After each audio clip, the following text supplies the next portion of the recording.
भारत पर जो कर्ज है वो 2025 तक 15 लाख करोड़ रुपए हो जाएगा। जी हां, आप सोच रहे होंगे कि भारत का कर्ज तेजी से बढ़ता जा रहा है। मैं हूं आपके साथ समीर खान और आप देख रहे हैं हमारी खास पेशकश आजाद बोल।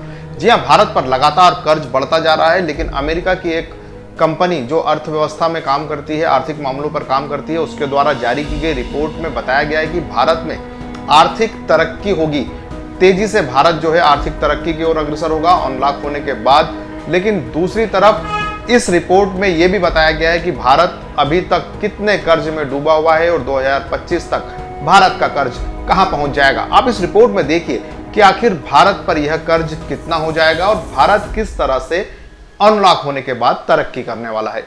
कोरोना महामारी के बाद एक बार फिर देश की अर्थव्यवस्था को रफ्तार देने के प्रयास शुरू किए जा रहे हैं, तो वहीं दूसरी ओर अगले 5 साल में देश का कर्ज 13.3% की गति से बढ़कर 1.3 ट्रिलियन डॉलर हो गया है। अब 2025 तक ये कर्ज 9.4% सालाना की दर से बढ़ते हुए 12.4 ट्रिलियन डॉलर हो जाएगा, यानी 13 लाख करोड़ रुपए से ज्यादा का कर्ज 2025 तक भारत पर होगा। वहीं बॉन्ड बाजार से लिए गए पैसों पर भी 15% की दर से ब्याज बढ़ेगा। सबसे ज्यादा मार यहीं पर दिखाई देगी। इन सब के बाद भी भारत 2025 तक 5.5 ट्रिलियन डॉलर की अर्थव्यवस्था को छू सकता है। लंदन के बोस्टन कंसल्टिंग ग्रुप द्वारा देशों की अर्थव्यवस्था पर जारी की गई रिपोर्ट के मुताबिक भारत अब अनलॉक होने के बाद आर्थिक तरक्की की ओर तेजी से बढ़ेगा। 2015 से 2020 के बीच भारत की संपत्ति में 11% की दर से वृद्धि हुई है।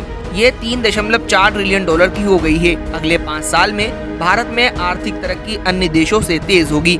हालांकि रियल एस्टेट और फाइनेंशियल क्षेत्र में भारत की संपत्ति 12.4 ट्रिलियन डॉलर हो गई है। आने वाले समय में 10% की रफ्तार से भारत की संपत्ति बढ़ेगी। दूसरी ओर भारत पर भारी कर्ज भी अगले 5 सालों में दिखाई देगा। भारत पर 2025 तक 15 लाख करोड़ रुपए से ज्यादा का कर्ज हो जाएगा।